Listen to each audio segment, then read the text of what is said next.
আমাদের প্রেমের কথা চ্যানেলটির সকল প্রকারের পাঠ গল্প দেখতে আমাদের চ্যানেলটি সাবস্ক্রাইব করে পাশে থাকা বেল আইকনে ক্লিক করুন। মারিশা বসা ঘর এসে কেকের সামনে দাঁড়াতে চোখে পড়ে।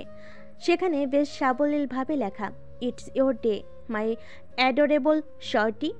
এবার মারিশার অশ্রুর বাঁধ ভাঙে। সে মেঝেতে বসে পড়ে। আন্টি এসে বলেন, মন খারাপ করো না, সব ঠিক হয়ে যাবে। ছেলেটা দুপুরের পর থেকে এসব নিজ হাতে করেছে। আমাকে একটা কিছু ছুঁতে পর্যন্ত দেয়নি, খাবারও খায়নি। কষ্ট হওয়াটাই তো স্বাভাবিক। চিন্তা করো না, ঠিক হয়ে যাবে সব। কিচ্ছু ঠিক হবে না। আর ও কি করে জানলো আজ আমার জন্মদিন? ও কি করে জানে আমার ভ্যানিলা ফ্লেভার পছন্দ? কি করে এত ছোট ব্যাপারও ও জানে? আর আমি না জেনে বারবার ওকে হার্ট করে ফেলি। এবার আর কিচ্ছু ঠিক হবে না। আপন মনে এসব বলতেই মারিশা অশ্রু রোদন করতে থাকে। উনি বেশ বিষণ্ণ মনে উঠে চলে যান। এলোপাথারি সীমান্তকে আঘাত করতে থাকলে সীমান্ত আর কোনো কথা না বলে দিক বেদিক না ভেবে পাল্টা আঘাত ফেরাতে থাকে। রুদ্র এক নির্দয়ের মতো ওকে মারতে থাকে। একই সাথে সীমান্ত। সময়ের ব্যবধানে ওদের মধ্যে বেশ একটা দ্বন্দ্ব শুরু হয়ে যায়। কিছু সময় ওদের নিজেদের মধ্যে এরকম এলোপাথারির সংঘাত চলতে থাকলে সেখানে ওর বাকি চারজন বন্ধু আর প্রিন্স সবাই উপস্থিত হয় আর ওদের দুজনকে সরিয়ে নিয়ে এসে থামানোর চেষ্টা করতে থাকে। তবু ওরা নিজেদের মধ্যে দ্বন্দ্ব চালিয়ে যেতে থাকে। রুদ্র এক পর্যায়ে এক হাতে সীমান্তর কলার চেপে ধরে কর্কশ কণ্ঠে ওর মুখ বরাবর হয়ে বলে, তোকে প্রথম আর শেষবারের মতো বলা হয়েছিল না ওর থেকে দূরে থাকার জন্য? তোর জন্য আমি নিনিতার কাছে যেতে পারিনি। রুদ্র আবার এসে দিক বিদিক বিবেচনা না করে ওকে হুড়মুড়িয়ে মারতে থাকলে ওরা সবাই ওদের দুজনকে সরানোর চেষ্টা করতে থাকে। রুদ্র চিৎকার করে বলে, যদি নিনিতাই হয় তাহলে কেন আসিস আমাদের মাঝে বারবার? এক তুমুল সংঘাত চলতে থাকে। ওদেরকে ফ্রেনো এরকম দুঃসাধ্য থেকে ওদের কাছে উৎস নাভা ক্ষীরণ ও তোয়াদ রুদ্রের আর একই সাথে সীমান্তের এ ভয়ানক রূপে বেশ আশ্চর্য হয়। এক তীব্র চাপাক্ষোভ না থাকলে কেউ কারোর উপর এভাবে ঝাঁপিয়ে পড়তে পারে না। ওরা আবারও ওদেরকে ছাড়ানোর চেষ্টা করতে থাকে আর উৎস বলে, রৌদ্র ছেড়ে দে, ও মরিসকে প্রপোজ করেনি, আমরা তো সেখানেই ছিলাম, ছাড় রৌদ্র। প্রিন্স উৎস তোষক রুদ্রকে সরিয়ে নিয়ে এলে ওরা দুজনকে সামলে নিয়ে সীমান্তর রকচটা গলেই বলে, ভালোবাসা দেখাচ্ছিস? তুই এসে এখানে বাধা না দিলে আমি নিনিতার কাছে যেতে পারতাম। তোর জন্যই যেতে পারিনি। তুই সাম্যকে মেরেছিলি, তোকে পাগলের মতো আমায় খুঁজতে হয়েছে। আর সেই সব কিছুকে কেন্দ্র করে আজ এত ভুল বোঝাবুঝি। আর মারিশা, তুই ওকে তোর সাথে এক বাড়িতে থাকতে বাধ্য করেছিস। শালা fucking pervert. I swear you to every drop of my blood, তুই যদি আর একবারও ওর নাম নিস আমি এখানে তোকে মেরে ফেলবো আজ। I will fucking kill you Simanta, I will kill. Rudra সেখান থেকে বেরিয়ে পড়ে তার সাথে প্রিন্স। এদিকে রুদ্রের বুড়ো শেষের দিকে কপাল বেশ কিছুটা কেটে গেছে আর বাকি গায়ের তো কথা বলাই বাহুল্য। সীমান্তর ঠোঁটের নিচে অনেকটা কেটে গেছে। সীমান্ত বৃদ্ধা আঙ্গুলে আলতো করে সেখানে জমে থাকা রক্তাব তরল মুছে।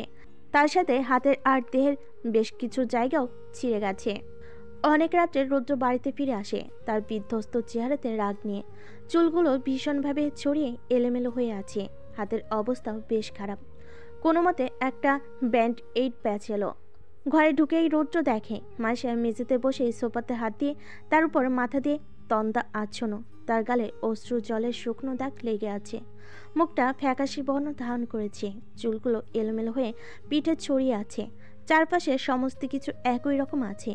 রুদ্র ওর দিকে সেখান থেকে তাকিয়ে সিঁড়ি বেয়ে উপরে চলে যায়। বেশ খানিকটা আহত হয়। সীমান্ত ভার্সিটিতে যায়নি। যতবার নিনিতাকে কল করেছে সেটা বুলক করা বলছে। যোগাযোগ মাধ্যমে কোনো ফাঁক ফোকর নিনিতা রাখেনি। সব জায়গা থেকেই বলেছে দিস পার্সন ইজ আনঅ্যাভেলেবল। রাগে কটমট করে সীমান্ত হাতের ফোনটা ছুঁড়ে মারে। ক্লাসের নিনিতা একেবারে জন্য মার্শার দিকে ঘুরে দেখে না, যা মার্শার সংবেদনশীল মনে বেশ বড়সড় ঝোড় তোলে। এদিকে রুদ্র দুদিন ধরে আসছে না ভার্সিটিতে। ক্লাস শেষে মার্শা ওকে পিছু ডাকে, নিনা একবার কথাটা শোন। নিনিতাও পেছন ফিরে তাকায়। এমন মনে হচ্ছিল ও নিজেকে খুব করে চাইছে তার ডার্লিংয়ের সাথে কথা বলতে, কিন্তু ও কিছুই বলে না। মার্শা ভার মুখে বলে, সবটা মিসআন্ডারস্ট্যান্ডিং, বিশ্বাস কর, তুই ভুল বুঝিস না আমায়। এখানে তোর কোনো দোষ নেই, ও তোকে পছন্দ করে। এখানে তোকে কেন আমি ভুল বুঝবো? বরং এবার আমি সবটা ঠিকঠাক বুঝেছি। না, এখানেই তুই ভুলটা করছিস। থাক মারিসা, আমি কোনো কথা বলতে চাই না, ভাল লাগছে না। মাইশাকে আর কিছু বলার সুযোগ না দিয়ে নিনিতা হন্তদন্ত হয়ে বেরিয়ে যায়। মাইশা এক চাপা ক্লেশ নিয়ে চলে যায় ক্লাবের দিকে। নিনিতা ছুটে যায় ডিপ্টের লাইব্রেরিতে। মাইশাকে এভাবে বলাতে সে নিজেও বেশ কষ্ট পেয়েছে। বাড়া ক্লান্ত মন নিয়ে বসে পড়ে এক কোণের চেয়ারে। কিছু সময় পর পেছন থেকে এক উৎফুল্ল পুরুষালী কণ্ঠ বলে, হাই। নিনিতার নিঃশব্দে আঁখি যুগল থেকে অশ্রু গড়িয়ে পড়ছে। সে অন্যদিকে সেভাবে ভ্রুক্ষেপ করে না। আওয়াজটি আবারও বলে, এক্সকিউজ মি মিস, আপনাকেই বলছি। চক্রান্ত শব্দ করে নিনিতা তার লম্বা আঙ্গুলে গাল মুছে ঘুরে তাকাতে ওর চোখ পড়ে এক উপনেত্র পরিহিত শ্যামসুন্দর যুবককে।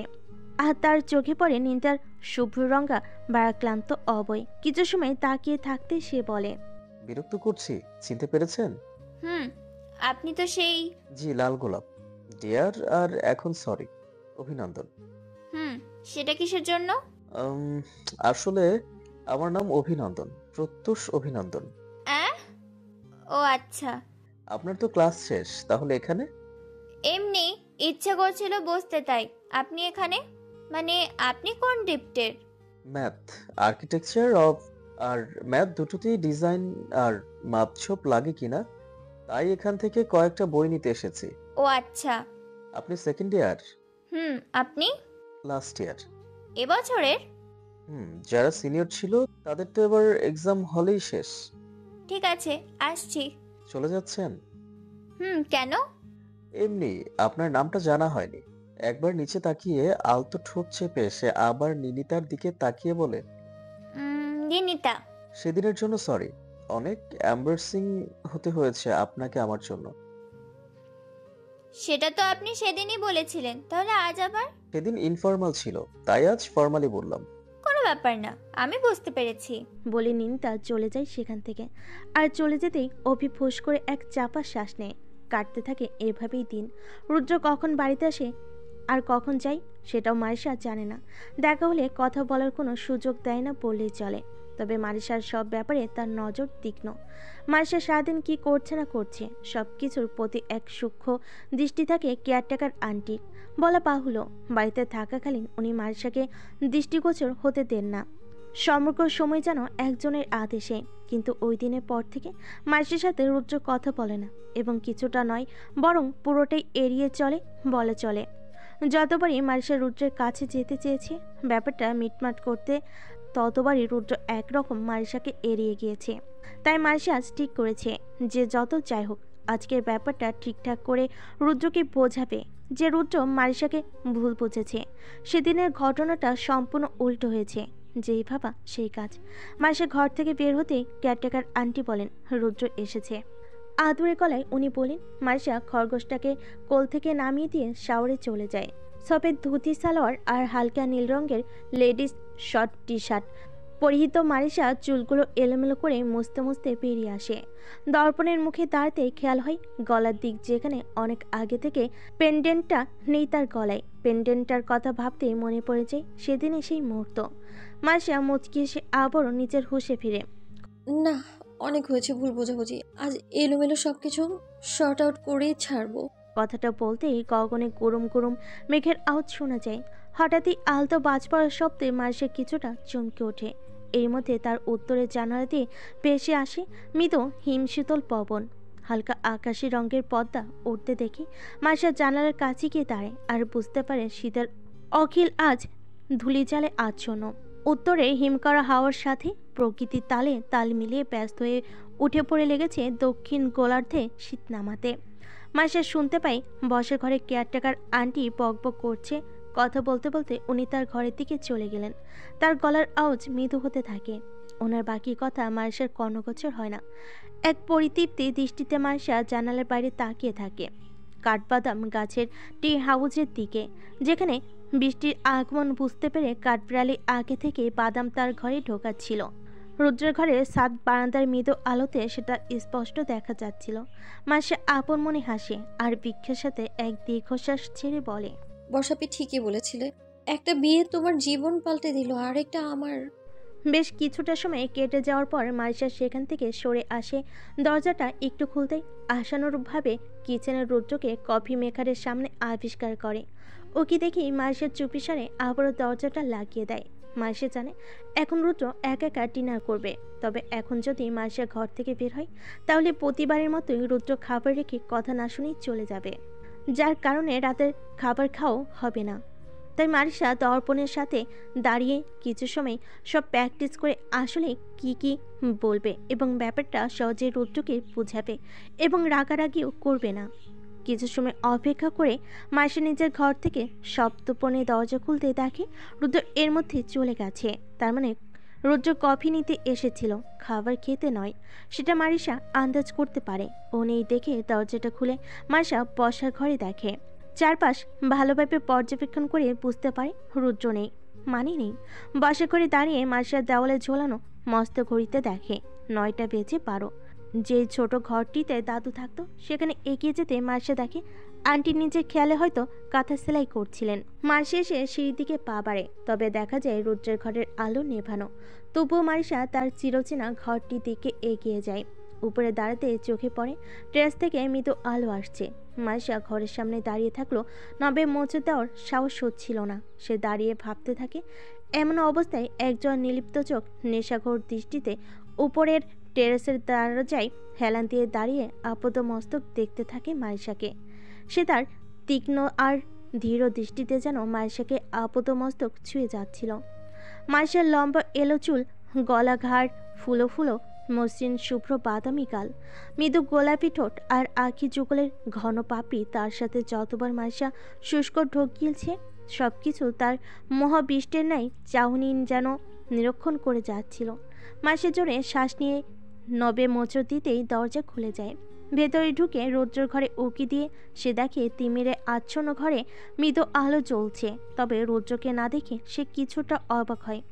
হঠাৎই নিজের পিঠ পিছনে কিছু অনুভব করতেই পিছনে তাকাতেই সে রৌদ্রকে দেখে কিছুটা ঘাবড়ে পিছিয়ে যায়। আর রৌদ্র ঠান্ডা কিন্তু গম্ভীর গলায় জিজ্ঞেস করে, কি চাই? শার্ট? কালো চেনে হুডি আর কালো প্যান্ট পরিহিত রৌদ্রের এমন শান্ত কণ্ঠে মারিশা খানিকটা চমকায়। যদিও রৌদ্র সচরাচর এভাবেই কথা বলে, কিন্তু ভুল বোঝাবুঝির কারণে এই শান্ত ধীর কণ্ঠটাই কেমন ভয়ানক ঠেকল মারিশার কাছে। তাই মারিশা ঢোক গিলে বলে, তোমার সাথে কিছু কথা ছিল। কোনো কথা নাই। কথাটা শেষ করে রুদ্র মারিশাকে উপেক্ষা করে পাশ কাটিয়ে নিজের ঘরের বারান্দার দিকে চলে যায়। মারিশা রুদ্রের এমন ব্যবহারে কিছুটা হতাশ হয়, যদিও গত কয়েকদিন যাবৎ এমন ব্যবহারই করছে সে, যা মারিশার সংবেদনশীল মনে বেশ আঘাত করেছে।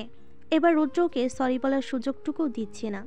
সব কিছু তার জন্যই হয়েছে এসব ভেবে নিজেকে দোষী সাব্যস্ত করে তাও মারিশা রুদ্রের পেছন পেছন ঘরে ঢুকে বলে, একটাবার কথাটা শুনলেই ব্যাপারটা শর্ট আউট হয়ে যেত, অথচ তুমি কোনো কথাই বলার সুযোগ দিচ্ছ না। রুদ্র ততক্ষণে বারান্দায় চলে এসেছে, আর বারান্দার আকৃতির দৃষ্টি নন্দন খচিত কংক্রিটের তৈরি প্রশস্ত রেলিংয়ে 2 হাত রেখে অদূরে তিমিরের দিকে তার দৃষ্টি নিবদ্ধ রেখেই সে ঠান্ডা গলায় বলে, বলেছি তো কোনো কথা নেই। মারিশা এসে বারান্দার হাতলের রেলিংয়ে পিঠ ঠেকে রুদ্রের বিপরীতে কিছুটা কাছাকাছি এসে দাঁড়িয়ে ওর মুখের দিকে তাকিয়ে বলে, একবার শোনো। রুদ্র ওর কথায় বিন্দুমাত্র ভ্রুক্ষেপ না করে তখনও এক দৃষ্টিতে তমসাচ্ছন্ন অম্বরের দিকে দৃষ্টিপাত করে আছে। থেকে থেকেই অম্বর ফেটে তড়িৎ এক ঝলকানি দিচ্ছিল, আর তার সাথে তাল মিলিয়ে গর্জন করতে থাকে অভ্র। রুদ্রের পূর্বের বারান্দায় ভেসে আসা উত্তরের হিমশীতল হাওয়ায় বারান্দার পর্দাগুলো উঠছিল। এদিকে মৃদু ঝলকানি আর গুড়গুড় শব্দ করতেই মারিশা তার চোখ পিটপিট করতে থাকে। ও শব্দপনে আরও একটু কাছে এসে দাঁড়ায় রুদ্রের।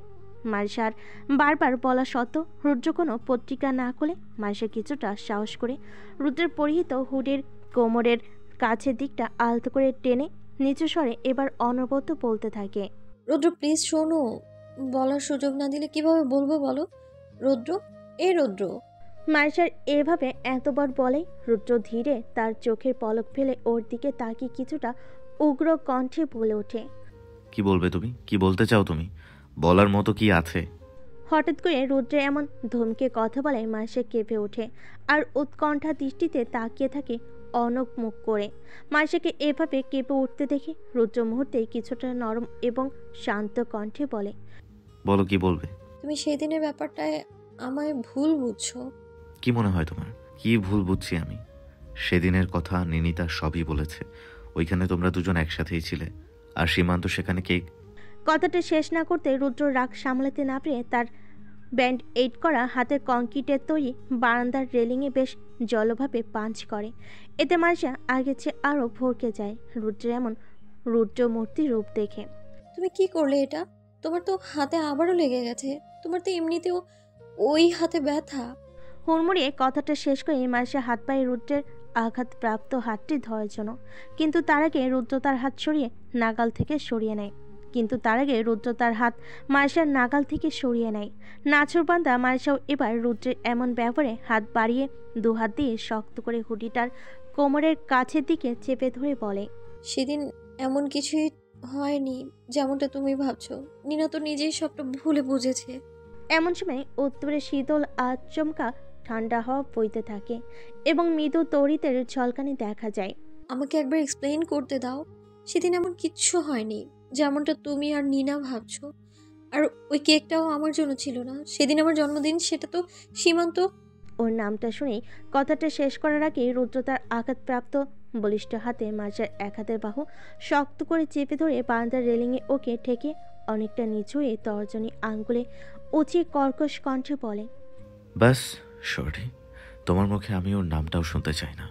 এতটুকু বলে রুদ্র মার্শার বাহু ছেড়ে নিজের দুহাত দুপাশে রেখে মার্শাকে বারান্দার রেলিংয়ে নিজের মাঝে আটকে ফেলে। ছোট মার্শা তার তুলনায় উচ্চ রৌদ্রের দিকে পুরো তুতনি উঁচিয়ে তাকিয়ে থাকে। রুদ্র মার্শের অনেকটা মুখের কাছে ঝুঁকে শান্তভাবে কিছুটা গাছাড়া ভাব নিয়ে আবারও ঠিক একই প্রশ্ন করে, তুমি বারবার বলছো না যে তোমাকে এক্সপ্লেন করতে হবে? All right, I am letting you explain. বলো কি বলবে, আমি শুনবো।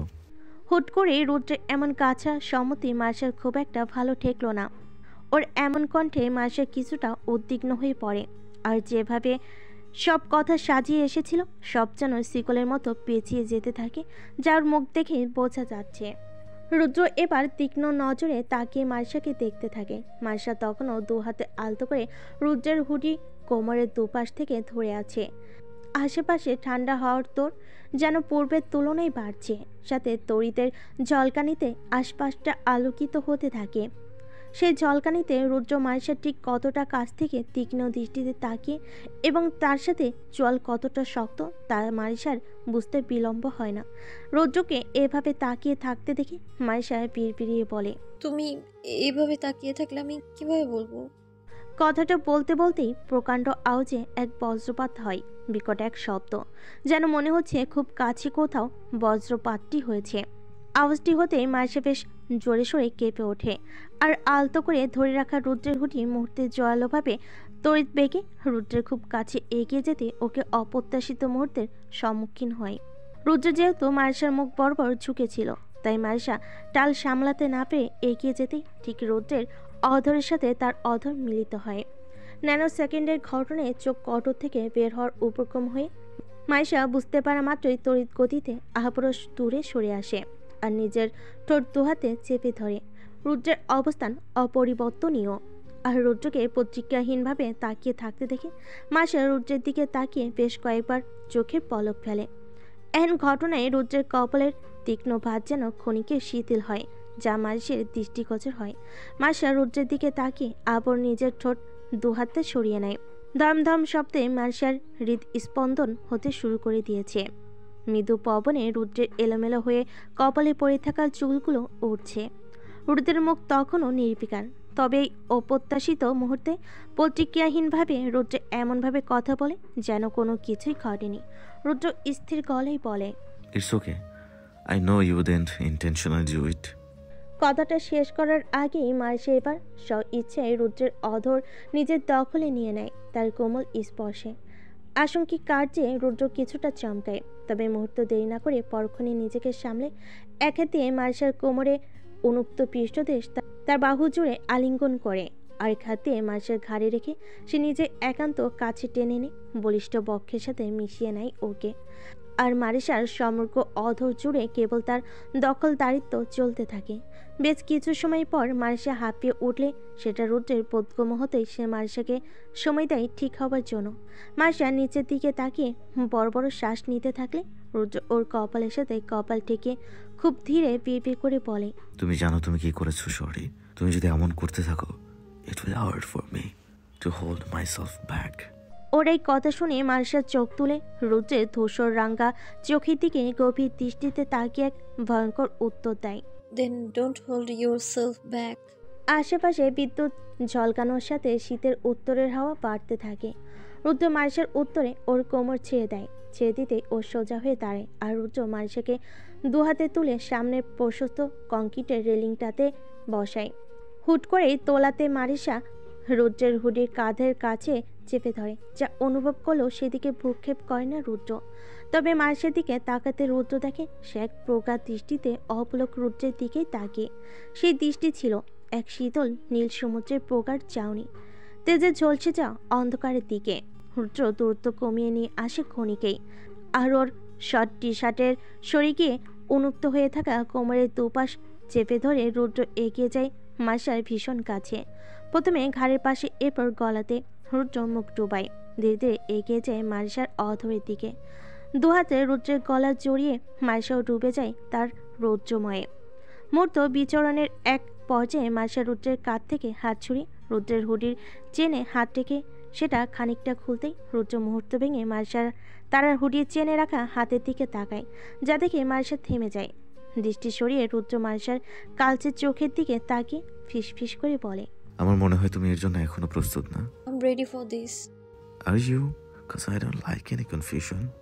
হ্যাঁ, পরে রিগ্রেট ফিল হলে? পরেরটা পরে দেখা যাবে। Then I will make sure you won't regret it. কথাটা শেষ করে রুদ্র আবারও ডুবে যায় তার সমুদ্রের অধরে। গালে গলায় অষ্টধর পিছনের এক পর্যায়ে রুদ্র তার এক হাত মারিসার তুলাসম কোমল গালে হাত রেখে ব্যান্ড এইড করা হাতটা কোমর থেকে সরিয়ে মারিসার শর্ট টি শার্টের সামনে ফুল করে বেঁধে রাখা ফিতাটা নিজের আঙ্গুলের সাথে আলতো করে পেঁচাতে থাকে, আর যেটা ক্ষণিকের একটানের মাধ্যমে খুলে ফেলতে মুহূর্ত নেয় না সে। রুদ্র মারিসার অধর থেকে মুখ সরিয়ে মারিসার মুখপানে তাকায়, এরপর মারিসাকে রেলিং থেকে পাজাকুলে তুলে এক হাতে বারান্দার কাউচের দরজাটা কিছুটা গা ছাড়াভাবে টেনে ঘরের দিকে চলে আসে। তম আচ্ছন্ন ঘরটি মৃদু নীল রঙের ডিম লাইটে জ্বলজ্বল করছে। মারিসাকে বিছানায় এলিয়ে দিতে মারিসা রুদ্রের গলা থেকে হাত নামে। ঠিক সেই মুহূর্তে ধকধক করতে থাকা হৃদ স্পন্দনের সঙ্গে তাল মিলিয়ে কাঁপছিল মারিসার হাত, যা স্পষ্ট রৌদ্রের অক্ষিগোচর হয়। রুদ্র মারিসার দিকে ঝুঁকে বাঁকা হেসে বলে, শুরুই করিনি and you are shaking already. আমার নার্ভাস লাগছে। কোনো ব্যাপার না শর্টি, you chose it. I will make sure you will like it in no time. You just need to. একটু থেমে মারিসা মুখ বরাবর ঝুঁকে ফিসফিসানে আওয়াজে রুদ্র বলে, Hold up it. 3 শব্দের বাক্যটি কর্ণগোচর হতেই মারিসা চোখ বড় বড় করে তাকায় রুদ্রের দিকে, আর কথাটি শেষ করে দৌড়তো হাতে নিজের অর্ধ চেনযুক্ত হুডি খুলে তা ছুঁড়ে ফেলে রুদ্র। আসছে পড়ে তার সমুদ্রে। বেশ কিছু সময় ধরেই নিশীথের বাইরে জমে যাওয়া ঠান্ডা আবহাওয়া আর তার সাথে তাল মিলিয়ে চলা বজ্রঘাত আর ঝলকানি উপেক্ষা করে অসুস্থ ছড়িয়ে সীমান্ত দাঁড়িয়ে আছে নিনি তাদের থাকার অফিস কোয়ার্টারের সম্মুখে। যোগাযোগের সমস্ত জায়গা থেকে নাকচ করাতে সে হত্যে দিয়ে তখন থেকেই পাচারি করছে সেখানে শুধু একবার ওকে দেখার জন্য, কিন্তু তার দেখা মিলছে না।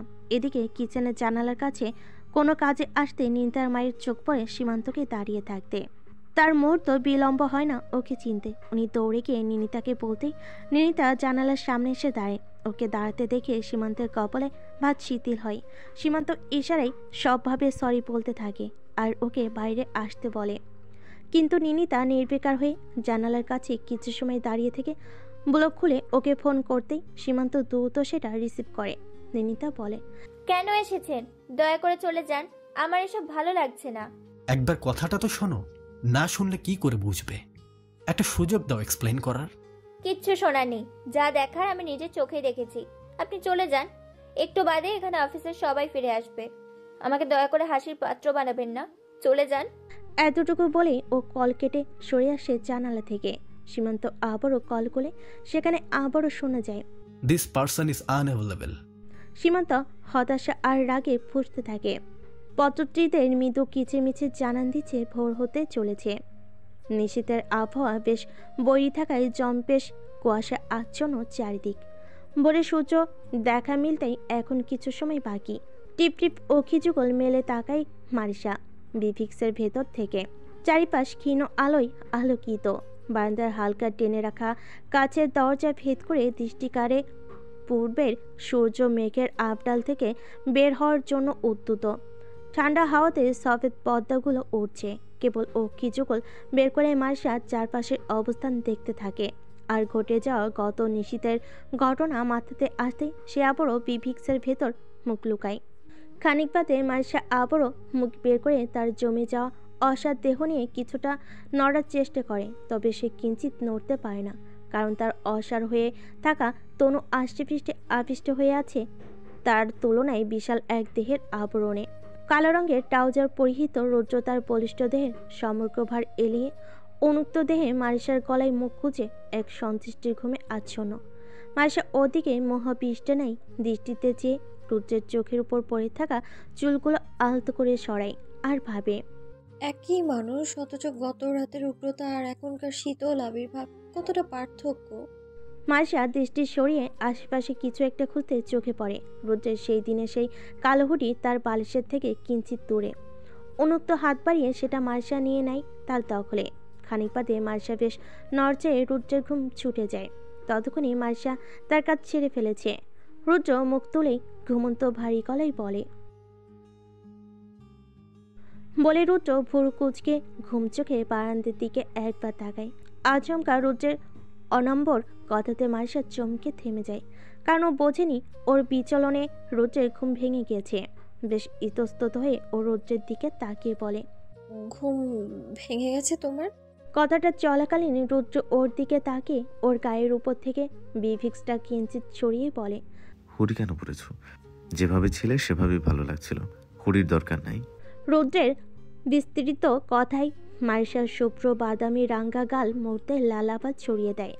মারিসা মাথা নিচু করে বিড়বিড় করে বলে, stop being so wild Rudra. Why, shorty? You enjoyed my wildness, I know. এক ভুরু উঁচিয়ে বাঁকা হেসে বলে। আবারও বারান্দার দিকে তাকাই রৌদ্র। এবার রৌদ্র পাশ ফিরে বিছানা ছেড়ে উঠে পা ছেড়ে বসে বেড টি টেবিলের ডয়ের থেকে কিছু একটা বের করে। হঠাৎ উঠে বসাতে মারিসা বলে, কি হয়েছে? Wait. এতটুকু বলে মারিসা উঠে বসে। রৌদ্র কোনো কথা না বলে বিভিক্সটা এক হাতে সরিয়ে বিছানা থেকে আচমকা মারিসাকে পাঁচকলে তুলে বারান্দার দিকে যেতে থাকে। সব কিছু এত তাড়াতাড়ি হচ্ছিল, মারিসার বোধগম্য হতেও সময় লাগছিল যে কি হচ্ছে। ক্ষণিকেই তারা উন্মুক্ত বারান্দাতে এসে উপস্থিত হয় ভোরের সাক্ষী হয়ে। রৌদ্র রেলিংয়ের কাছে দাঁড়িয়ে কেবলমাত্র তার হুডি পরিহিত মারিসাকে কোল থেকে নামিয়ে তার নিজের পায়ের উপর মারিসার দুপা ভর করে উল্টো দিকে ঘুরিয়ে দাঁড় করায়। মারিসা রৌদ্রের পায়ের উপর তার উন্মুক্ত পায়ে ভর করে দাঁড়িয়ে আছে, তাকিয়ে আছে পূর্বের উদিত হিমাংশুর দিকে। আর রৌদ্র পিছন থেকে তার সুটাম বক্ষের সাথে মারিসার পৃষ্ঠদেশ মিশিয়ে দুহাতে আলিঙ্গন করে আছে তার ক্ষুদ্রায়তন উদর, আর নির্বিকার মুখে দৃষ্টি নিবদ্ধ করে আছে ধূমজাল ভিড়ে উদিত সূর্যের দিকে। মারিসা অবাক চোখে তাকিয়ে দেখতে থাকে সূর্যের ঝলসানো রোশনি, আর সেদিকে তাকিয়ে ধীর কণ্ঠে বলে, রুদ্র, সূর্যোদয় হচ্ছে। মনেই পড়ছে না শেষ কবে দেখেছি আমি সূর্যোদয়। কি তেজ সূর্যের কিরণের, এটাকে রৌদ্র বলে। বলে মারিসা আলতো হাসে। আর রুদ্র পেছনে দাঁড়িয়ে ঠান্ডা গলায় প্রতিক্রিয়াহীন মুখে বলে, আমি কিন্তু দেখি প্রায়ই, তবে যখন থেকে তুমি এ বাড়িতে থাকো তখন থেকে না। মানে? আমার রাতে সেভাবে ভালো ঘুম হয় না কখনোই, স্পেশালি যখন থেকে আমাকে হোমে রাখা হয়েছিল। তাই আমি হ্যাবিচুয়ালি রাত জাগি, সো ভোর দেখা হতো প্রায় সময়ই। কিন্তু তুমি এই বাড়িতে আসার পর আই ডোন্ট নো ওয়াই আমি রাতে ঘুমাতে পারতাম না। বেশ ভালো ঘুম হতো, আর আমার সুদিং ঘুম হয়েছিল, বিশেষ করে সেদিন যেদিন আমরা ওই বাড়িতে আটকা পড়েছিলাম, আর লাস্ট টাইম যখন তুমি অ্যাপার্টমেন্টে ছিলে আমার সাথে। বেশ সাবলীলভাবে বলে যায় রুদ্র। মারিসারও মনে পড়ে যেভাবে রুদ্র বলেছে সেভাবে মারিসা নিজেও রুদ্রকে ঘুমে কাতর অবস্থায় আবিষ্কার করেছে। কৌতূহলী হয়ে মারিসা বলে, কিন্তু এমনটা কেন? আমি জানি না, ওই 2 দিন ছাড়া আমার মনে নেই লাস্ট কবে আমি ঠিকভাবে ঘুমিয়েছি। গাছাড়াভাবে বলে রুদ্র। প্রথমবারের মতো নিলিপ্ত রৌদ্রের মুখে কয়েকটা অকপট স্বীকারোক্তিতে মাইশা বুঝতে পারে না তার ঠিক কি বলা উচিত। একজন মানুষ কিভাবে তার এতগুলো বছর প্রশান্তির ঘুম কাটেনি, কি করে সম্ভব, কিভাবে কাটাতো সে নির্ঘুম রাতগুলো। মাসে নিজেও এক ভয়ানক অতীত পার করে এসেছে। অন্তত সারাদিনের ক্লান্তি এড়াতে সে রাতে নিশ্চিন্তে নির্বিঘ্নে ঘুমাতে তো পারত, কিন্তু রৌদ্র। এসব ভেবে আনমনে মাসা রৌদ্রের দিকে তাকিয়ে থাকলে রৌদ্রকে আলতো ভুরু উঁচিয়ে ইশারা করে সামনে দেখতে। মাসা সামনে তাকাতেই সূর্যের মৃদু আলোতে কিছু একটা জলজল করে ওঠে। ঠিক গগনে উদিত ভাস্কর বর্বর রৌদ্র এক সূর্য আকৃতির মধ্যে নীল রঙের পাথর খচিত জলতরঙ্গের পেন্ডেন্টটা ধরে রেখেছে, যেটা রৌদ্রের আলোয় চারিদিকে তার নীলের মধ্যে মিশ্রিত রং বিচ্ছুরিত করেছে। মাসা স্তম্ভিত দৃষ্টিতে তাকিয়ে বলে, এটা তো আমার চেইন, কিন্তু পেন্ডেন্টটা তো আমার না। কথাটা চলাকালীন রুদ্র সেটা ওর গলাতে পরিয়ে দেয়, আর হুডির ভেতরে জমে থাকা সম্মিশ্রণ চুলগুলো বের করে এলে দেয় ওর পৃষ্ঠদেশে। মাসা কেবল দাঁড়িয়ে সব অনুভব করে যাচ্ছিল। ওর সারা দেহ থেকেই রুদ্রের কথাই আর কর্মে শিহরণ দিয়ে যাচ্ছিল। পেন্ডেন্টের পাথরটা আঙ্গুলে ছুঁয়ে দেখতে থাকে মাসা। এটা তোমার, you own it my little heart. কানের কাছে রুদ্রের ওষ্ঠের স্পর্শে মার্শার শরীর প্রজাপতি খেলে যায়, আর ততক্ষণে তার হাতের করভূষণ রুদ্র খুলে সেখানে স্থান করে দেয় ঠিক 8টি গাঢ় সবুজ পাথর খচিত এক দৃষ্টিকারা করভূষণ। মার্শা সেই দিকে তাকিয়ে অবাক চোখে বলে, ব্রেসলেট? তবে এটা তো এমারাল্ড রুদ্র, এখানে তো পাওয়া যায় না। রিল্যাক্স, এটা এমনিতেও এখানকার না। মার্শা অবাক হয়ে কারুকার্য খচিত করভূষণটি দেখতে থাকে। উল্টো পৃষ্ঠে একটা ছোট্ট রূপলি ফড়িং উঠছে ঠিক তার হাতের আগের ব্রেসলেটের মতোই। অর্থাৎ রুদ্র নিজের পছন্দের জিনিস ওকে দিল, সেখানে ছাপ রেখেছে মার্শার পছন্দেরও। বেশ সপ্তপণে যেগুলো রুদ্র করিয়েছে এতটা সূক্ষ্ম খেয়াল রেখে সেটাও বুঝতে মার্শার বিলম্ব হয় না। 8টি গাঢ় সবুজ রঙের পাথর দেখে মার্শা স্থির কণ্ঠে বলে, 8টা পাথরই কেন? কেন গেজ? বলে রুদ্র ওর দিকে তাকিয়ে থাকলে মার্শা চিন্তিত মুখে তাকিয়ে কিছু একটা বুঝতে পেরে বলে, তার মানে? It's been at 8 months we have made, surely. এটা রুদ্র, সেই রুদ্র যে বলেছিল সে জানে না তাদের বিয়ে কয় মাস চলছে। মার্শা আলতো হাসে আর আবারও সেটা দেখতে থাকে। তখনই তার নজর কাড়ে উল্টো পৃষ্ঠে রূপর ধাতবের তৈরি হুকে বেশ সাবলীলভাবে লেখা, from first love to for ever. এটা দেখেই মার্শার গাল ভরে মুচকি হাসে। রুদ্র নেশাতুরের মতো এক প্রগাঢ় দৃষ্টিতে আলতো হাসতে থাকা মার্শার দিকে চেয়ে থাকে। তার চুলগুলো ছড়িয়ে আছে ফুলো ফুলো গালের দুপাশে। হাঁটু অব্দি ছেয়ে আছে রুদ্রের ওভারসাইজ হুডি। ঘাড়ের কাছে আর গলায় রুদ্রের অধরের স্পর্শে এঁকে দেওয়া চিহ্ন এখনও রক্তাবর্ণ ধারণ করে ফুটে আছে। উন্মুক্ত মসৃণ ছোট পায়ে সে এখনও দাঁড়িয়ে আছে রুদ্রের পায়ের উপর ভর করে। রুদ্র শুষ্ক ঢোক গিলে ধীর গলায় বলে, সরি। মার্শা না তাকে উত্তর করে। রুদ্র ঝুঁকে ওকে আবার আলিঙ্গন করে ধীর গলায় বলে, let's go for one more. Marsha হাসি থামিয়ে চমকিত চোখে তাকায়। আর কিছু বলার আগে রুদ্র তার বলিষ্ঠ এক হাতে ওকে কাঁধে তুলে নেয়। আশঙ্কিক কাণ্ডে মার্শা ভরকে কি সজোরে রুদ্রের উন্মুক্ত কাঁধে পিঠে নখ দিয়ে চেপে ধরে, যা রুদ্রের স্পষ্ট অনুভূত হয়। ঠিক 4 থেকে 5 কদম দূরে থাকা বিছানার দিকে এগিয়ে আসতে লাগলে ওর অবস্থাতে মার্শা ছটফট করতে থাকে নামার জন্য, আর লজ্জায় অস্পষ্ট স্বরে বলে, নামাও আমায়। রুদ্রকে বিছানায় এলেই ওর দিকে একদম ঝুঁকে বিলম্ব দেরি না করে ওর উন্মুক্ত পায়ে সংবেদনশীল স্পর্শ করে তীক্ষ্ণ দৃষ্টিতে তাকে কর্কশ কণ্ঠে বলে, Did you just say no? Did it hurt you? I was being gentle. N স্পর্শে মার্শা ঠোঁটে ঠোঁট চেপে কপাল কুচকে চোখ বন্ধ করে। ওর অবস্থা দেখে রুদ্র মৃদু বাঁক এসে আদেশের স্বরে বলে, Don't look at me and say it. 3 শব্দের 2টি বাক্যে ওর কথাতে হতভম্বিত হয়ে চোখ পিটপিট করে তাকায় মার্শা। তার সাথে ধকধক করতে থাকে তার হৃদস্পন্দন। ও উৎকণ্ঠিত কণ্ঠে জড়তা নিয়ে বলে, সেটা বলিনি, নামাতে বলেছি, কিন্তু আর সেটাকে কিন্তু জেন্টাল থাকাও বলে না রুদ্র? ইতস্তত করে খাপছাড়াভাবে বলে মারিসা, মুখ নিচু করে আলতো লাজুক হাসে। ইতিমধ্যে তার গাল লাল আভা ছড়িয়ে দিয়েছে। রুদ্র ঠোঁটে বিকৃত বাঁকা হাসে, তার সাথে তার অক্ষি যুগলও হাসে। রুদ্র তার প্রকার কণ্ঠে বলে, অলরাইট, আইল B gentle now, handle me please. বলে পূর্বের অতীত রৌদ্র ওঠার সঙ্গে রুদ্র ডুবে যায় তার শীতল সমুদ্রে। হিমাংশুর কিরণ ছড়িয়ে পড়তেই প্রভাতের মৃদু কুয়াশা উপে গেছে। ঘাসের উপর পড়ে থাকা শিশিরের বিন্দু বিন্দু কণাগুলো দেখতে ঝিনুকের ভেতর থাকা মুক্তোর মতো দেখাচ্ছে। যখনই রোদ তাদের উপর কিরণ দিচ্ছে, নিনিতা অন্যমনস্ক হয়ে ক্লাসে বসে আছে, তার পাশের সিটে তাকে। মাসে আজ আসেনি, ফোনটা হাতে নিয়েও সে তাকে কল করবে না। ঠিক তখনই মৈথিলী এসে বসে আর অন্যমনস্ক নিনিতাকে দেখে বলে, তুমিই কি মারিসার সেই বন্ধু? কেন? না, এমনি জানতে চাইলাম। ও কয়েকবার তোমার কথা বলেছিল। আচ্ছা, কয়েকদিন ধরেই ও মিস করে, আসে না কেন? জানি না। একটা ব্যাপার খেয়াল করলাম, ও না এলে ক্লাসে রৌদ্রও আসে না। এরমটা কেন? তোমার এক্স্যাক্টলি কাকে নিয়ে চিন্তা, রৌদ্র না মারিসা? আর আমি তো এরকম কিছুই দেখি না, আর যদি হয়েও থাকে তাতে তোমার কি? নিনিতাকে কিছুটা ক্ষিপ্ত কণ্ঠে কথা বলতে দেখে মৈথিলী বুঝতে পারে সে মাসের মতো শান্ত নয়, তাইও আর বেশি কিছু না বলে বলে, আসলে আমার রৌদ্রকে ভালো লাগে। সে তো ক্লাসের সব মেয়েরই লাগে, এ আর এমন কি? রৌদ্র তো আর কাউকে পাত্তা দেয় না। কিন্তু মারিসার ব্যাপারে রৌদ্র যেন কেমন, ক্লাসের সবাই ব্যাপারটা খেয়াল করে এখন। বউ হয় মারিসা ওর, এর মানে বুঝিস তুই? এসেছে রৌদ্রকে পছন্দ করতে। সেদিন দেখলাম একজন সিনিয়র ওর সাথে কথা বলছে। রৌদ্র তার মাঝে মারিসা তো পুরো কাচুমাচু হয়ে দাঁড়িয়েছিল। তবে আমার সেই সিনিয়রকেও না বেশ ভালো লেগেছে। এই, তুই না মাত্র বলি তোর রৌদ্রকে ভালো লাগে, তাহলে আবার সিনিয়র এলো কোত্থেকে?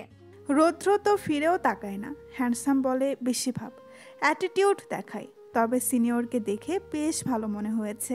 ওই সিনিয়র কি বাস্কেটবল খেলে? যেদিন ওই খেলার জার্সি গায়ে ছিল, উফ যা লাগছিল।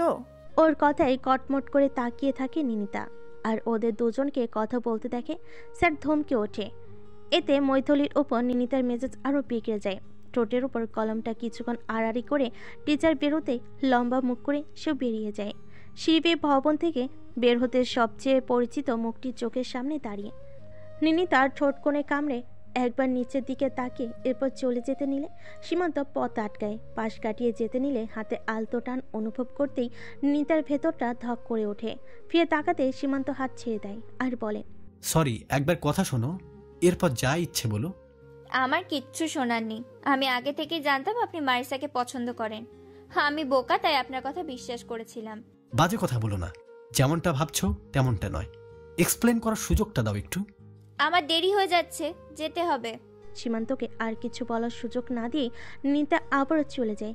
গেটের সামনে অবধি যেতেই নিনিতা দেখা হয় অভির সাথে। দূর থেকে ওদেরকে কথা বলতে দেখে সীমান্ত জল শক্ত করে তীক্ষ্ণ দৃষ্টিতে তাকিয়ে থাকে, আর হুড়মুড়িয়ে এগিয়ে যেতেই ওরা চলে যায়। সীমান্ত রকচটা দৃষ্টিতে তাকিয়ে থাকে ওদের প্রস্থানের দিকে। অনেকটা পথ একসাথে ওরা বেশ কিছু কথা বলতে বলতে এলে নিনিতা উৎফুল্ল হয়ে বলে, থ্যাঙ্কস আমার সাথে এতটা পথ আসার জন্য। আসলে আমি এদিকেই থাকি। ও আচ্ছা। অবাক আর একই সাথে ইতস্তত হয়ে নিনিতা চাপা হেসে বলে। ওকে এইভাবে দেখে অভি মুচকি এসে বলে, কোনো ব্যাপার না, আপনি চাইলে আমি আরো এগিয়ে যেতে পারি যদি আপনি সুযোগ দেন। না না, তার কোনো দরকার হবে না। আমি আসলে বুঝতেই পারিনি যে আপনার বাড়িও এদিকে। আসছি, ভালো থাকবেন। বলে নিনিতা তার কোয়ার্টারের উদ্দেশ্যে এগিয়ে যায়। বেশ কিছুদিন বাদে শ্রীকান্ত দেব রায় এসআর আর্কিটেক্ট লিমিটেড বড় করে খোদাই করে লেখা এক আলিশান অফিস ভবনে ওয়েটিং রুমে পায়ের উপর পা রেখে ম্যাগাজিন পড়তে পড়তে রুদ্র বসে আছে কার সাথে দেখা করবে বলে। আর অঙ্কন পাশে বসে আছে। সেখানে বিধিবত কালো স্যুট পরিহিত বেশ কিছু লোক আসে, তার সাথে একজন পার্সোনাল সেক্রেটারি। সে এসে ওনাদের বসতে বলে। সেখানে তার ভেতরে এসেই সেখানে রুদ্রকে দেখতে পায়, তবে তাদের দিকে কিঞ্চিত ভ্রুক্ষেপ রুদ্র করে না, বিদায় তারা কিছুটা অবাক হয়। রুদ্র পিএসকে সোজাসুজি বলে, I have an appointment with Mr. Dev Rai. জি, উনি আপনাকে এখানে ওয়েট করতে বলেছেন। বলে সে চলে গেল। লোকগুলো কিছুক্ষণ রুদ্রকে পর্যবেক্ষণ করে নিজেদের স্থাপত্য ডিজাইন নিয়ে বিজনেস প্ল্যান আলোচনা করতে থাকলে তাদেরকে বোঝাতে থাকা এক তরুণ ঘুরে ফিরে এক জায়গাতে বারবার আটকে যায়। রুদ্র আর্কিটেক্ট নিয়ে কিছু সময় ওনাদের কথা শুনে নিজে থেকে নিলিপ্ত কণ্ঠে বলে, I think I can do it. চারজনের মধ্যে তিনজনই ছিলেন মধ্যবয়স্ক আর একজন ছিল তরুণ, তবে বয়স শেষে রুদ্রের চেয়ে বড় হবে। অল্প বয়স্ক যুবকের নির্লিপ্ততা ভেঙে আত্মবিশ্বাসের সাথে এই কথা বলে। সে বলে, ক্যান ইউ? রুদ্র উত্তর করে। রুদ্রকে আত্মবিশ্বাসের সাথে এভাবে প্রস্তাব করতে দেখে তার নিজেদের মধ্যে কিছু সময় চোখাচোখি করে ল্যাপটপটা ঘুরিয়ে ওকে স্বাগতম জানায়। রুদ্র উঠে সেখানে কাজ করতে থাকে আর বেশ সুদক্ষ হাতে বেশ কিছু সময় পর সেটাও সমাধান করে, যেটা দেখে ওনার বেশ বাহবা মুখ ভঙ্গিমায় তাকিয়ে থাকে। এরপর পেশাদারির মতো সেটা তাদেরকে বুঝিয়ে দেয়। ওনাদের মুখভঙ্গিমা বলে দেয় রুদ্রের আবির্ভাব তাদের কাছে বেশ চিত্রা কৌশল লেগেছে। কথা চলাকালীন অ্যাশ রঙের স্যুট পরিহিত একজন ভদ্রলোক এসে তাদের সাথে রুদ্রকে কথা বলতে দেখে। ওনাকে দেখে তারা নিজেদের মধ্যে কর্মতন করে কুশল বিনিময় শেষ করলে রুদ্র কোনো ধরনের কুশল বিনিময় না করেই নিজের পরিচয় দেয়। আপাদমস্তক রুদ্রকে দেখে লোকটি বলে, তোমার নামটা বেশ চেনা চেনা লাগছে, কোথায় শুনেছি যেন। আগে পরে আর কিছু নেই? নওয়ান ইফতিশাম, রুদ্র। আমি যদি খুব ভুল না হই, নওয়ান ইশতিয়াককে চেনো? সে কি তোমার কেউ হয়? এনআই ইন্ডাস্ট্রি নামে শুনেছো কখনো? আমার বাবা। আমি সেটাই ভাবছিলাম, ওনাকে তো চিনি, পরিচিত আমরা। That doesn't matter. সাম্যের ব্যাপারে কথা বলতে এসেছি আমি আপনার সাথে। এসো আমার সাথে, আমার কেবিনে বসে কথা বলতে পারি। তার কোনো দরকার নাই, এতক্ষণ এখানে ওয়েট করেছি, এখানে কথা শেষ করব। আমি সময় নেব না আপনার বেশি। ধীর আর ঠান্ডা গলায় বলেই রুদ্র ওর আর সাম্যের সাথে হওয়া সকল ঘটনা বলতে শুরু করে ক্লায়েন্টদের সামনেই। কথা শেষ করে দু হাতে পকেট রেখে রুদ্র ধীর কিন্তু তীক্ষ্ণ গলায় বলে, আমি চাইলে ওর সাথে নিজের মতো করে সবকিছু মেটাতে পারতাম, সেটা আপনার অজানা নয়। From the very beginning he made all the trouble, তাও ইচ্ছে করেই। এবার সেটেলমেন্টের কথা বলা হয়, সাম্য বলেছে ও নাকি নিজের বাপের কথাও শোনে না, তাই আমার কথা শুনবে না, যেটা আমার একদম ভাল লাগে নাই। ব্যাপারটা কম্পেনসেশনের নয়, ব্যাপারটা হচ্ছে অডাসিটির। ও একটা ডাম্প, ওর সাথে কথা বলার চাইতে ঝামেলায় বেশি হবে। তাই আমার মনে হয়েছে আপনার সাথে সরাসরি কথা বলা উচিত। ওকে বলবেন আমার থেকে দূরে থাকতে, নয়তো এরপর যেটা হবে তার জন্য আমাদের দেখা পুলিশ স্টেশন হতে পারে। তখন কিন্তু দোষ সাম্যেরই থাকবে, but this time there will no chance for him to understand.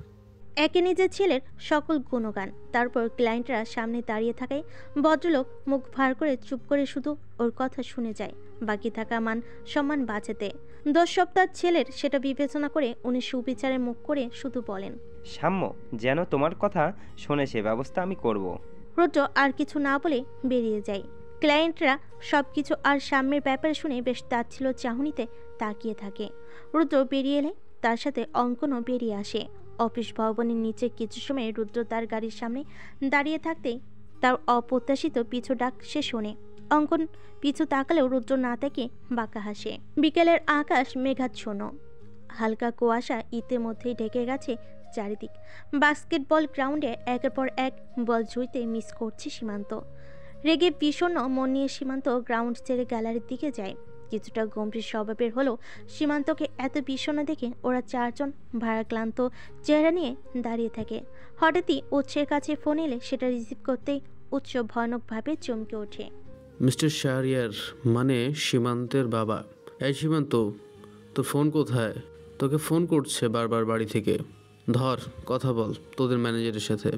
সীমান্ত ভুরুকুচকে ওর ফোনটা নিয়ে কানে ধরতেই মুহূর্তে তার মুখভঙ্গি পরিবর্তিত হয়ে এক আশঙ্কিক রূপ নেয়। সীমান্ত চোখ বড় বড় করে জোরে জোরে শ্বাস নিয়ে উৎকণ্ঠিত কণ্ঠে বলে, যাচ্ছে সে। ফোনটা উৎসকে দিয়ে সীমান্ত ছুটে বেরিয়ে যায়। ওর বাবার কার্ডিয়াক অ্যাটাক হয়েছে। উৎস বেরিয়ে পড়ে সীমান্তের পেছনে। সরাসরি হাসপাতালে যেতেই কান্নায় ছেলের বুকে আসতে পড়ে সীমান্তের মা। সীমান্ত তার মাকে সান্ত্বনা দেওয়ার সমস্ত ভাষা যেন হারিয়েছে। নিশীথের অন্ধকারে কেটে ভোর হলেও সীমান্তের চোখ আর পুরোপুরি ধরনী যেন তমাচ্ছন্ন। সারা রাত বসে সে নির্ঘুম কাটিয়েছে আইসিইউর সামনে। উৎস তার পাশে বসে শত বোঝানোর পরও তার মাকে ফেরত পাঠাতে পারেনি বাড়িতে। এমন অবস্থায় ডাক্তার এলে ম্যানেজার বলে, বাবা সীমান্ত, ডক্টর এসছে। কথাটা বলতে সীমান্ত রক্তাভ হয়ে থাকা চোখ তুলে তাকায়। সীমান্তের ফর্সা রাঙ্গা মুখটা ইতিমধ্যেই ফ্যাকাশে বর্ণ ধারণ করেছে।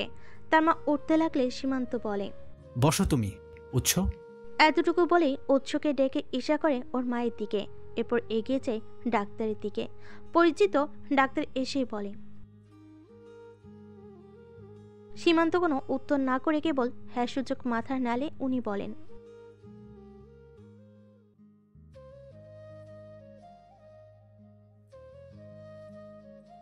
সব ঠিক হবে তো, তাই না? মানে বাবা ঠিক হয়ে যাবে তো? ডাক্তার নিজের পেশাদারিত্ব বজায় রেখে কিছুটা সহানুভূতিশীল কণ্ঠে নিজের দায়িত্ব আরোপ করে চলে যান। সীমান্ত স্থিরভাবে তার চোখের পলক ফেলে তার মায়ের দিকে এগিয়ে যেতেই সে আবারও কান্নায় ভেঙে পড়ে। সীমান্ত নিস্তেজ গলায় বলে, মা বাড়ি যাও, উৎস তোমাকে দিয়ে আসবে। আমার অনেক কাজ বাকি, শেষ করে আমি তোমাকে জানাবো। এখন বাড়িতে যাও। উনি যেতে না চাইলেও উৎস বেশ বুঝিয়ে ওনাকে রাজি করায়। ও ম্যানেজারের সঙ্গে চলে যায় সমস্ত দায়িত্ব পালনে। শীতকালে ফুলের সমাহারে ছেয়ে গেছে ছোট্ট উদ্যানটি। কালো রঙের খরগোশটি লাফিয়ে লাফিয়ে ঘুরে বেড়াচ্ছে ক্ষুদ্র উদ্যানের দিক বেদিক। চারিদিকে ছায়া ঘেরা পল্লব বৃষ্টিত বাগানের এক কোণে থাকায় বেঞ্চে পা এলিয়ে মাসে রোদ্রের তার ঘরে রাখা বইগুলো থেকে লাল মিজারেবল বইটি এনে পড়ছে। বেশ কিছু সময় ধরে মাসে এখানে কেয়ারটেকার আন্টি এসে বলে, তুমি সেই কখন থেকে এখানেই বসে আছো? তোমার আজ কোথাও যাওয়া নেই? বেলা 11টা বাজে। আছে, কিন্তু যাব না আন্টি, ইচ্ছে করছে না। আচ্ছা ঠিক আছে। রৌদ্র কি নিচে এসেছিল? না তো, সেই তোমার একসাথে সকালে খেয়েছো, তারপর তো আর আসেনি। ও আচ্ছা। মাইশা বলে উনি চলে যান। মাইশা কিছু একটা ভেবে বইটা রেখে খরগোশটাকে কোলে তুলে নেয়। ভেতরে এসেই ওকে সাথে নিয়ে পা বাড়াই রুদ্রের ঘরের দিকে। দরজাটা সর্বদার মতোই ভিড়ানো থাকলে মাইশা সেটা খুলে ভেতরে ঢুকতেই অফ হোয়াইট রঙের ট্রাউজার আর কালো ঝুলঝুলে টি শার্ট পরিহিত রুদ্র ঘরের ভিতরে বারান্দার সামনের কাউচে বসে কোলের উপর ল্যাপটপ রেখে স্থির দৃষ্টিতে তাকিয়ে ল্যাপটপে কিছু দেখছে। মাইশা যে দরজার সামনে দাঁড়িয়ে, সেদিকে তার কোনো ভ্রুক্ষেপ নেই। মনে হচ্ছে বেশ মনস্ক দৃষ্টিতে সে কিছু দেখছে। মাইশা দাঁড়িয়ে ওর দিকে ভ্রু কুঁচকে তাকিয়ে থাকলে রুদ্র ওর দিকে ভ্রুক্ষেপ না করেই বলে, পারমিশনের দরকার নাই, আসো। বলতেই মাইশা কপালের ভাঁজ শিথিল করে আর বুঝতে পারে যে রুদ্র আগে বুঝেছে ও এখানে দাঁড়িয়েছে। ভেতরে এসে মারিশা বলে, কি করছো? তেমন কিছু না, এটাকে কেন নিয়ে আসছো? এমনি। বলেই মারিশা রুদ্রের বারান্দায় খরগোশটিকে ছেড়ে দেয়। হাত ধুয়ে এসো। ল্যাপটপ থেকে চোখ না সরিয়ে রুদ্র বলে। ওকে এভাবে কথা বলতে দেখে মারিশা বুক ভেঙচি কেটে হাত ধুতে চলে যায়। ফিরে আসতেই রুদ্র বলে, এদিকে আসো। মারিশা কাছে গিয়ে দাঁড়াতেই মারিশার হাতে টান পড়ে। ক্ষণিকের মধ্যে রুদ্র নিজের কোলের উপর থেকে ল্যাপটপটা নামিয়ে রেখে সেখানে স্থান করে দেয় মারিশাকে। আশঙ্কিক টানে মারিশা রুদ্রের কাছে বসে ওর কাঁধ জড়িয়ে ধরে, আর রুদ্র তার বলিষ্ঠ বাহুদর আলিঙ্গন করে রাখে মারিশার ক্ষুদ্রায়তন উদর। রুদ্র ওর খুব কাছাকাছি মুখ রেখে ধীর গলায় বলে, কোথায় ছিলে এতক্ষণ? নিচে। আমি বলেছিলাম না আমার চেয়ে বেশি অ্যাটেনশন যেন এদের দিকে না থাকে। কথাটা বলতে বলতেই রুদ্র মারিশার মুখপানে এগিয়ে গেলে মারিশা দ্রুত মুখ ফিরে ল্যাপটপের দিকে তাকিয়ে বলে, কি করছিলে তুমি?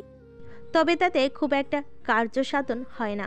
কথা চলাকালীনই রুদ্র আরেক হাত ওর বিপরীত গালে ছুঁয়ে পাশ ফিরিয়ে রাখা গালে জলচুম এঁকে দেয়। এতে মারিশা আলতো হেসে ওর দিকে তাকায় আর বলে, কি করছিলে তুমি এতক্ষণ? ইমেল লিখতে পারো? দেন টাইপ ইট।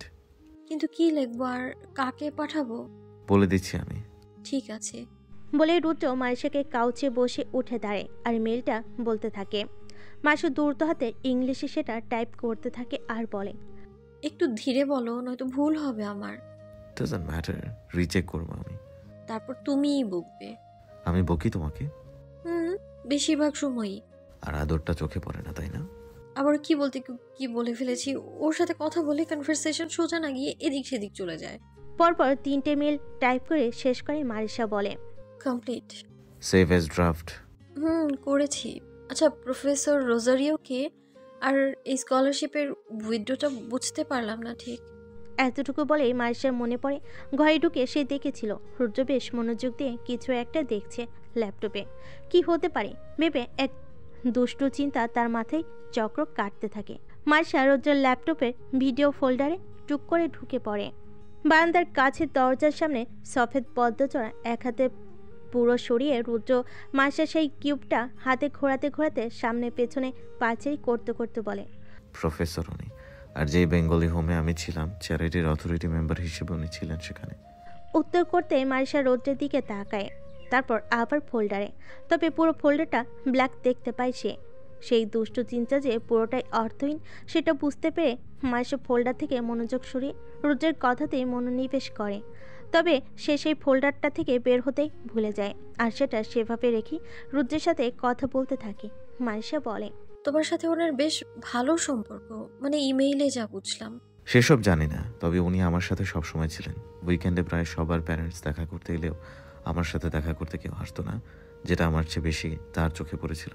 উনি তো আমাকে উইকেন্ডে বাইরে নিয়ে হাঁটতে যেতেন, আমার ডার্ক চাইল্ডহুড দেখে বলতেন আমি নাকি আমার নামের মতো, যেখানেই যাবো আলো ছড়িয়ে পড়বে চারদিকে। ঠিকই তো বলেছিলেন। আই ডোন্ট বিলিভ দোজ ওয়ার্ডস। কিন্তু এটাই সত্যি। আর স্কলারশিপ আরেকটা যে ছিল, কোনো বিজনেস প্ল্যানের? ওইটা তো জাস্ট আমার গত 4 বছরের স্কলারশিপের। As I am an official architect আর গ্র্যাজুয়েট কমপ্লিট, তাই সেটা উইথড্র করার জন্যই ইমেল করতে হয়েছে। আর বিজনেস ডিল হচ্ছে আমাদের নিজের আর্কিটেক্ট কোম্পানি। 2 মাস আগেই সেটা শুরু করা হয়েছে। আরও 2 জন পার্টনার রয়েছে এন্টারপ্রেনারশিপে, রোজামন্ড অগাস্টিনা, জেসন আলবার্ট। ও, তাহলে স্কলারশিপ এত বিগ অ্যামাউন্টের কি করে, রোজামন্ড? আমি অ্যাজ ইউজুয়াল র্যাঙ্কে ছিলাম, তাই স্কলারশিপ সবসময় থাকতো। গ্র্যানি আর মিস্টার স্ট্যাক, মানে আমার সো কল্ড বাবা, টাকা পাঠাতেন, তাই সেটা কখনো খরচই হয়নি। তবে মিডল গ্রেডের পর ওনারা টাকা পাঠালেও I didn't use it. Granny তার প্রফেসর রোজারিও মিডল গ্রেডের পরে আমার সাথে যোগাযোগ রাখতেন, আমিও রাখতাম। এন্ট্রান্স দেওয়ার পর উনি আমায় বলেছিলেন আর্কিটেক্ট বা ইঞ্জিনিয়ারিং চুজ ওয়ান। আমি আর্কিটেকচার বেছে নিয়েছি। আর্কিটেকচারই কেন? নিউটেরিক লাইফস্টাইল আর ম্যাটেরিয়ালসের চেয়ে আমার অ্যান্টিক জিনিস সবসময় ভালো লাগে। স্কেচ করতে ভালো না লাগলেও ম্যাথের প্রতিটা ফিগার আমি বেশ ভালোভাবে আঁকতে পারতাম। সেই জন্য আমার মনে হয়েছিল দুটোর মিক্সিং আমি আর্কিটেকচারে পাবো, দ্যাটস ওয়াই। তাহলে এইখানে বসে কেন আবারও অ্যাডমিশন নিয়েছিলে? কেন এসেছিলাম সেটা তোমার জানা, আর এই ভার্সিটি বেশ ফেম ছিল এই সাবজেক্টের উপর। ভাবলাম আছি যখন পড়তে আর কি, আর বিজি থাকলে আমি ওনার থেকে দূরে থাকতে পারবো, আর কাজ শেষ হলেই চলে যাব। তাহলে আর ফিরে কেন যাওনি রুদ্র? কাজ এখনো শেষ হয়নি, কিন্তু তোমার কাজ তো শেষ। তুমি তখন থেকে আমার ভিডিও ফোল্ডার কি করছো? সরি। ওর আশঙ্কিক প্রশ্নে ভোরকে মার্শা ল্যাপটপের দিকে তাকিয়ে দেখে ও সেখান থেকে বের হতে ভুলে গিয়েছিল। কিন্তু রুদ্র তো ওর সামনে দাঁড়িয়ে, তাহলে ও কি করে বুঝলো ও তো এদিকে আসেনি। মার্শা দ্রুত ফোল্ডার থেকে বের হয়ে ল্যাপটপটা বন্ধ করে। রুদ্র স্থির কণ্ঠে বলে, বলো। কিছু না, এমনি মানে দেখছিলাম কোনো মুভি আছে কিনা এখানে। সেটা তো মুভি ফোল্ডারে থাকে। কি খুঁজছিলে তুমি? ভুলে চলে গিয়ে। Only truth, sorry. আমি আসার পর মনে হচ্ছিল তুমি কিছু দেখছিলে, তাই। You are right dear, why I need to watch anything. Marsha বুঝতে পারে সে বেশ একটা তালগোল পাকানো পরিবেশ তৈরি করে ফেলেছে। ধরমধম শব্দে তার হৃদস্পন্দন হতে থাকে। আর ওর এই অবস্থা দেখে রুদ্র বেশ এক বাঁকা হাসি হেসে ল্যাপটপ খুলে প্রিভিয়াস অপশন চেপে দেখায় আর বলে, আমি আর্কিটেক্টের উপর আর্টিকেল দেখছিলাম। সিলি গার্ল বলে ওর কপালে 2 আঙ্গুল দিয়ে আলতো টোকা দেয়। মার্শা হতবিহ্বল মুহূর্তে ভুক্তভোগী হয়ে কোনো মতে একবার তাকে আবার চোখ সরিয়ে নেয়। রুদ্র আবারও স্থির কণ্ঠে বলে, do you have that nasty thoughts about me, যেটা তুমি খুঁজছো? I can do it in practical, মানে সি। ক্রমাগত রুদ্রের বিস্তৃত কথাই মার্শার গালচড়া ক্রমেই রক্তাভ থেকে রক্তাভ বর্ণ ধারণ করে উষ্ণ হতে থাকে। মার্শা দ্রুত ল্যাপটপ রেখে উঠে বারান্দার খরগোশটার সামনে গিয়ে দাঁড়ায়, আর রুদ্র কাউচে বসে। মার্শা জোরে শ্বাস নিয়ে বলে, তুমি কি করে বুঝলে যে আমি সেই ফোল্ডারে ঢুকেছি? রুদ্র বারান্দার কাছের দিকে ইশারা করে, আর সেদিকে তাকাতে মার্শা নিজের প্রতিবিম্ব সেখানে ধরা পড়েছে দেখতে পায়। মার্শা বুঝতে পারে যেহেতু সে বারান্দায় কাছের দরজা থেকে বিপরীতে মুখ করে বসেছিল আর রুদ্র তার সামনে দাঁড়িয়ে ছিল, তাই ও সবটাই দেখতে পেয়েছে। রুদ্র ধীর কণ্ঠে বলে, এটা ম্যাজিক মিরর, অনেক কিছুই ধরা পড়ে এখানে। Magic mirror? আর কি দেখা যায় এতে? রুদ্রকে আগের মতো তাকিয়ে থাকতে দেখে হঠাৎই খরগোশের দিকে চোখ পড়তেই দীর্ঘশ্বাস ফেলে পুরো ব্যাপারটা ঘোরাতে মারিসা বলে, এদের নাম রাখা হয়নি এখনো, তুমি রেখে দাও। মারিসা যে লজ্জা পেয়ে পুরো ব্যাপারটা এড়িয়ে যেতে চাইছে সেটাও বুঝতে পেরে রুদ্র বলে, আগে আমার কাছে এসো।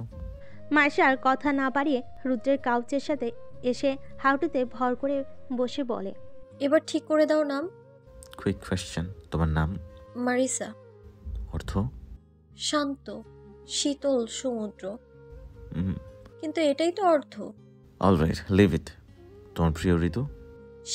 শীতকাল। তার মানে তোমার স্নো পছন্দ? লকড। ওর নাম স্নো, কাঠবিড়া লিটার। আর ওর নাম মার্শম্যালো, অনেক নরম আর ফ্ল্যাফি, একদম তোমার মতো। তুমি সবসময় তো ডাবল মিনিং এ কথা কেন বলো? আমি বললাম না তুমি ডাবল মিনিং এ নিলে? বলে রুদ্র কাউচে বসে মার্শার হাত টেনে ওকে নিজের বুকের সাথে মিশিয়ে ফেলে। আর মার্শা দু হাতে রুদ্রের গলা জড়িয়ে ধরে। রুদ্র এক হাতে মার্শার কোমরের উপর পৃষ্ঠদেশে রেখে আরেক হাত ওর গালে চুল সরিয়ে বলে, I'm in soft like your heart and you think that I'm in soft like this, all right? Now I'm in both.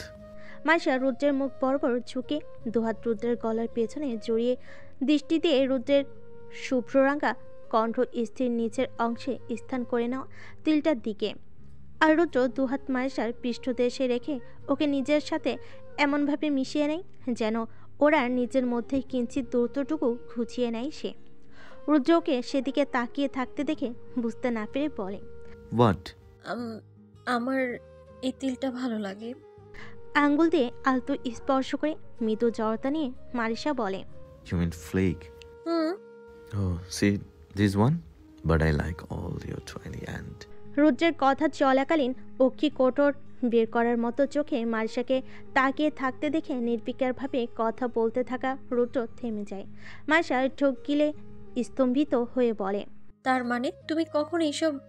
সেদিনই যখন তুমি ঘুমিয়ে পড়েছিলে। মিথ্যে কথা। তাই? তাহলে কি কাউন্ট করতে ভুল করেছি? Let's count again. তুমি একটা আস্ত পারভার্ট রুদ্র। I know. বলে রুদ্র বারান্দার দরজার পর্দা টেনে দেয়।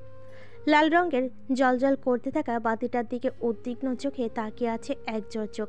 বাতিটা নিভাতেই উৎকণ্ঠা ভরা চাউনিতে তাকিয়ে থাকে সীমান্ত।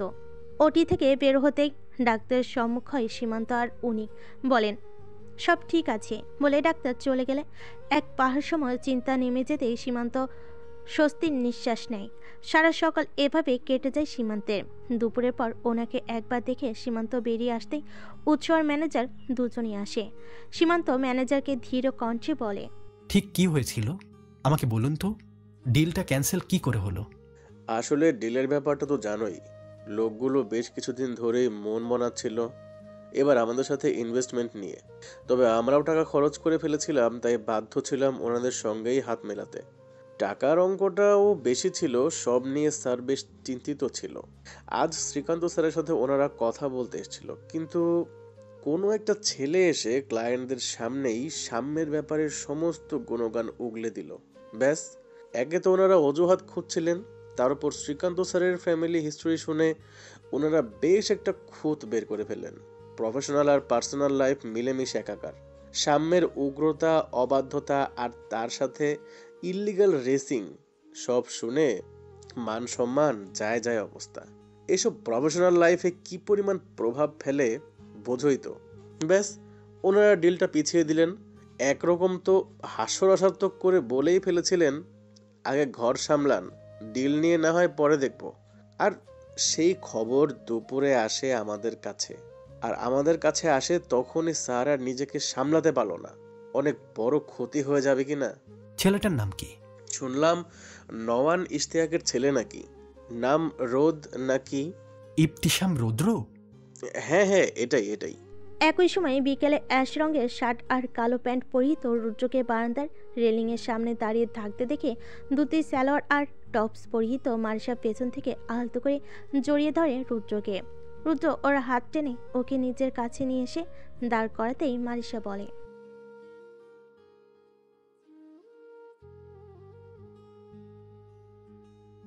আশঙ্কিক প্রশ্নে মারিসা চকিত হয় আর ভাবি কি বলবে।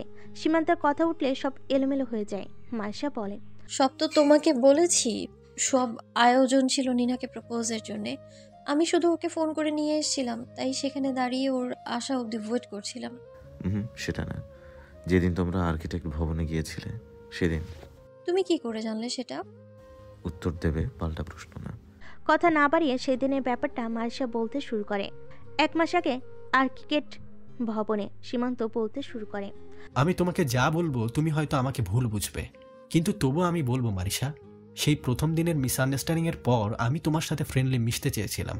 আমার মনে হয়েছিল তুমি বাকিদের চেয়ে আলাদা, তাই ভুল বোঝাবুঝিটা মেটাতে চেয়েছিলাম, আর সেটা মিটেও গিয়েছিল। কিন্তু সমস্যা হয় সেদিন, যেদিন আমি রৌদ্রকে তোমার সাথে লাইব্রেরিতে দেখি। আমার এক বন্ধু আছে সাম্য, যার সাথে বেশ কয়েক মাস আগে একটা ছেলের বেশ ভালো রকমের ঝামেলা হয়েছিল। হালকা মতো পুলিশে ঝামেলা এড়াতে ওকে বাড়ি ছেড়ে থাকতে হয়েছে। তবে অদ্ভুত ব্যাপার হচ্ছে, ওর দেয়া সে ছেলেটার বর্ণনার সাথে রৌদ্র হুবহু মিলে যায়, কিন্তু আমি শিওর ছিলাম না। আর রৌদ্র খুব অদ্ভুত, ওর ব্যাপারে কেউ কিছুই জানে না, কেবল তুমিই একমাত্র। তাই আমি আবারও তোমার সাথে মেশার চেষ্টা করি ওর ব্যাপারে জানার জন্য। আমি সবসময় তোমাকে ফ্রেন্ড হিসেবেই দেখেছি। আমি শুধু ভেবেছিলাম হয়তো তুমি জানো রৌদ্রের ব্যাপারে, কিন্তু তুমি তো আগে থেকে রৌদ্রের প্রতি ফল ইন করেছ, আর হয়তো রৌদ্রও এখন।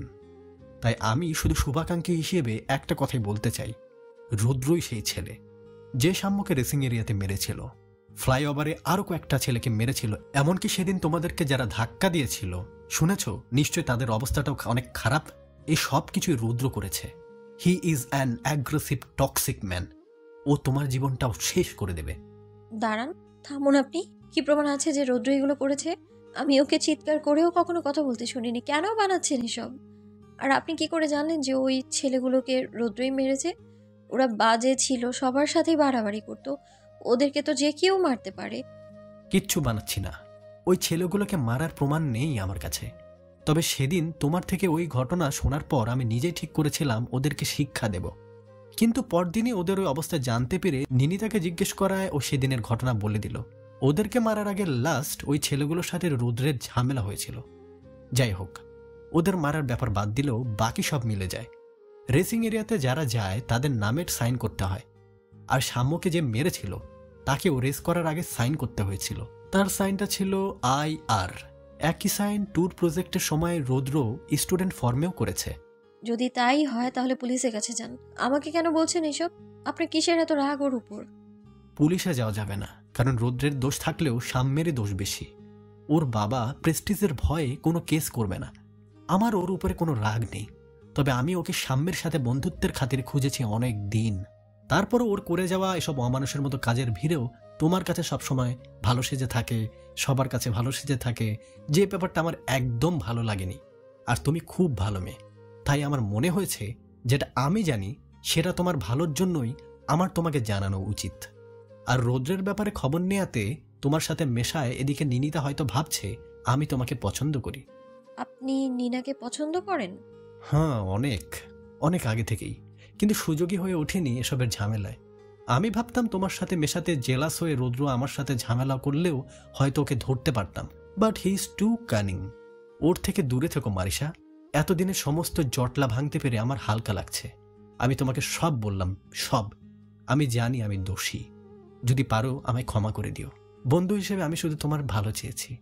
বর্তমান মারিসা সীমান্তের সাথে ওর মেশার মূল কারণটি সপ্তপনে এড়িয়ে বাকি সব বলে, আর ভোরকে দিয়ে বলে, এসব কি সত্যি রৌদ্র? তুমি কার রেস করো? কে সাম্য? আর ওই ছেলেগুলোকে তুমি মেরেছো? রেসিং তেমন কিছুই না যেমন তুমি ভাবছো। আমি বিদেশ থাকতেও রেসিং করেছি। নিজের মতো করে ড্রাফটিং করতে আমার ভালো লাগে, দ্যাটস ইট। আর সাম্যের কথা বাদ। আর ওরা, হ্যাঁ মেরেছি। কেউ তোমার দিকে তাকালে এমনিতেই আমার মাথা ঠিক থাকে না। আর ওরা তো, তোমার এইসব নিয়ে ভাবতে হবে না, আমি সামলে নেব। রৌদ্র, এইসব কেন? তুমি আর এইসব করবে না বলো? এত রাগ, এত অ্যাগ্রেসিভনেস, কেন এগুলো? মারিসা হতাশ কণ্ঠে বলে। রুদ্র দাঁত কিরমির করে অন্যদিকে নির্বিকার চিত্রে তাকিয়ে থাকে। আমি তোমার সব কথা শুনি, তুমি এই একটা কথা দিতে পারবে না? বলতে মারিসার কপালের ভাঁজ শীতল হয়, আর ও পায়ের ওপর আরও পায়ের আঙ্গুলে ভরতে উঁচু হয়ে দু হাতে রুদ্রের গলা জড়িয়ে ধরে বলে, আমি জানতাম তুমি আমার কথা রাখবে। যদি নিনিতাই হয় তাহলে সীমান্ত তোমার সাথে মেশার চেষ্টা করতো কেন? যে ব্যাপারটা চালাকি করে মারিসা এড়িয়ে গিয়েছে ঝামেলা এড়াতে ভয় পেয়ে। রুদ্র যেন ওই একটা প্রশ্নে মারিসার করা বোকামিটা ঢের ভালোভাবে বুঝিয়ে দেয়। মারিসা আস্তে করে রুদ্রের গলা ছেড়ে দাঁড়িয়ে ওর দিকে ভয়ভীত চোখে তাকায়। নিরুপায় হয়ে মারিসা বলে, আমার সাথে যেই ভুল বোঝাবুঝি হয়েছিল সেটা মেটানোর জন্য, আর পরে তোমার ব্যাপারে খোঁজ নেওয়ার জন্য। এতটুকু বলতেই রুদ্র তীক্ষ্ণ দৃষ্টিতে তাকিয়ে থাকে ওর দিকে। আর দৃঢ় কণ্ঠে বলে, ওর সাহস কি করে হলো আমার ব্যাপারে জানতে, তোমার সাথে তোমার এই ড্রামা করার? রুদ্র আর কিছু না বলে ঘর থেকে বেরিয়ে যায়। মারিসা বুঝতে পারে এবার আরও বেশি খারাপ কিছু হতে চলছে। কি করবে বুঝতে না পেরে অনিন্দিতাকে ফোন করে।